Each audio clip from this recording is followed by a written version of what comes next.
coolest person I met, and I met him last year, I met a 14-year-old boy.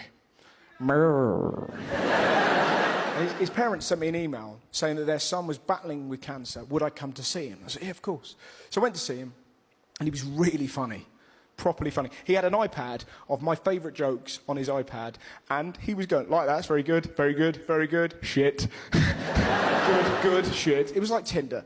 And his favourite joke of mine was a sketch called Mr. Dildo. Now, I'd forgotten that seminal piece of art. But basically, it was a sketch that involved me dressed in a 6-foot cock costume chasing after old ladies. It isn't high art, but it's very funny. And I'm not sure if you've ever seen a 14-year-old boy battling with cancer laugh, but I'll tell you this now, there isn't a lovelier sight in the world. He was just sat there going, brilliant, look at that. You're dressed as a cock, you're chasing an old lady, what's not to fucking love?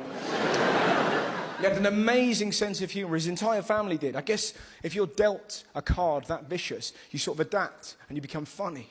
And they certainly were. He was doing a bucket list. I went to see him a few times. He wanted to meet Simon Pegg. He wanted to drive a fast car. By all accounts, that was quite the experience. Slow down, fuck you.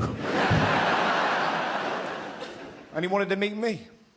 And the 5th time that I went to see him, he said to me, will you come to my funeral? Now that is something that you can never prepare yourself for. You don't know, I'm quite a gobby twat, I think I've proved that, but in that moment I didn't know what to say. I was like, yeah, I'll go, yeah. And he looked at me with a really steely gaze and just went, don't be a dick. It's gonna be amazing. I said, what do you mean? And he looked at me and went, it's gonna be fancy dress. But it gets even better. He's designing the costumes that people have to wear at his funeral. And this young man has gone dark. He's making his dad go to his funeral dressed as the Grim Reaper.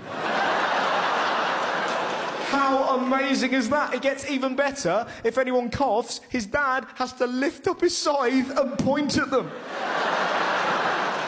I couldn't believe how brave he was. He was fighting fear with funny. I was in awe of him. And I looked at him and said, wow, what do you want me to wear? And he went, I think you know.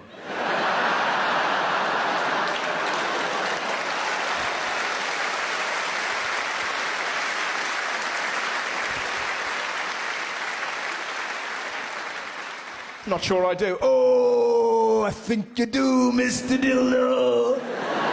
He wants me to wear a throbbing 6-foot cock costume to a 14-year-old boy's funeral. In case you're struggling to visualise that, this is the outfit he's deemed appropriate for me to wear.